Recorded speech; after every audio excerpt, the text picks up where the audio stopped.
పంపిణీపై AP సర్కార్ కీలక నిర్ణయం. జూన్ నుంచి ఇలా. ఏపీలో రేషన్ పంపిణీ విషయంలో తలెత్తుతున్న ఇబ్బందుల్ని దృష్టిలో ఉంచుకుని ప్రభుత్వం ఇవాళ కీలక నిర్ణయం తీసుకుంది.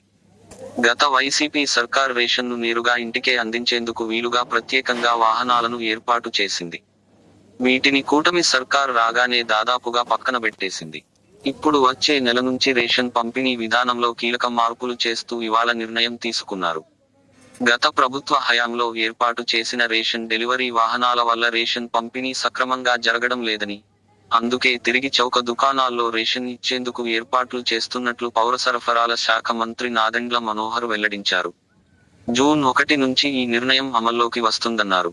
ప్రస్తుతం ప్రతి రేషన్ వాహనానికి నెలకు 27,000 చెల్లిస్తున్నామని, అయినా రేషన్ పంపిణీపై లబ్ధిదారుల్లో అసంతృప్తి ఉందన్నారు. అందుకే తిరిగి చౌక దుకాణాల్లోనే రేషన్ పంపిణీకి నిర్ణయం తీసుకున్నట్లు తెలిపారు. గతంలో 29,000 రేషన్ షాపుల ద్వారా పంపిణీ జరిగేదని, కానీ వైసీపీ ప్రభుత్వం కేవలం 9,000 వాహనాలతో రేషన్ పంపిణీ చేసిందన్నారు. దీనివల్ల ఎదురవుతున్న ఇబ్బందుల పరిష్కారం కోసం తిరిగి రేషన్ షాపుల్లోనే బియ్యం సహా ఇతర వస్తువులు పంపిణీ చేస్తామన్నారు. మరోవైపు 66 ఏళ్ల పైబడిన వృద్ధులు, దివ్యాంగులకు మాత్రం ఇళ్ల వద్దనే రేషన్ పంపిణీ చేయాలని నిర్ణయం తీసుకున్నట్లు మంత్రి మనోహర్ తెలిపారు.